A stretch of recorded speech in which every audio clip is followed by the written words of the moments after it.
Des explosions sans discontinuer. Un ciel qui s'embrase au rythme des frappes israéliennes. La nuit a été d'une violence extrême pour les habitants de la bande de Gaza.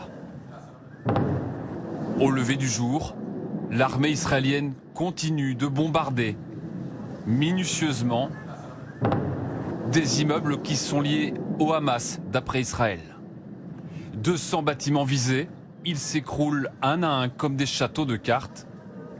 Vu du ciel, ce sont des quartiers entiers qui sont ravagés. On a été prévenu qu'il fallait évacuer l'immeuble là, qui héberge des entreprises. Les gens ont commencé à courir dans les rues. Et environ 10 à 15 minutes plus tard, alors que les gens évacuaient, c'est un autre immeuble qui a été frappé, 15 mètres plus loin. Selon ce témoin, il y aurait 10 morts dans cet immeuble, dont 3 journalistes palestiniens.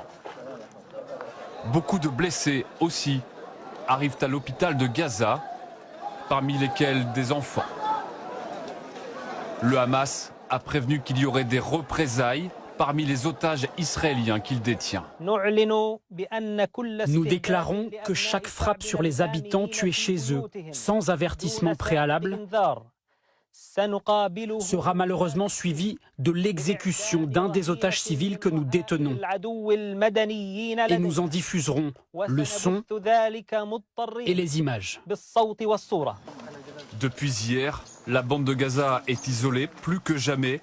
Pas d'électricité, pas d'eau, pas de gaz non plus, sur décision du gouvernement israélien. Et les chars de l'armée continuent de se positionner aux abords de l'enclave palestinienne.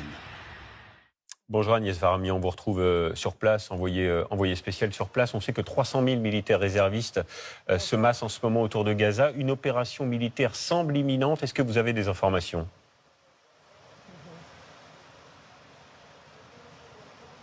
Écoutez, pour l'instant, aucune information n'a filtré du haut commandement militaire, mais ce que je peux vous confirmer, c'est qu'Israël est en train de bâtir un véritable mur de chars tout autour de la bande de Gaza. Il y a des milliers de véhicules militaires qui sont en train de prendre position, ce qui va revenir à asphyxier complètement les habitants qui sont à l'intérieur de Gaza. Alors, y aura-t-il une opération terrestre à l'intérieur de la bande de Gaza? Ce n'est pas sûr. D'abord parce que ce serait pour le commandement militaire prendre le risque de faire exécuter les otages. Ensuite, il y aurait énormément de morts, côté palestinien bien sûr, et aussi côté israélien. Cette éventualité ne peut se faire qu'après avoir pris en compte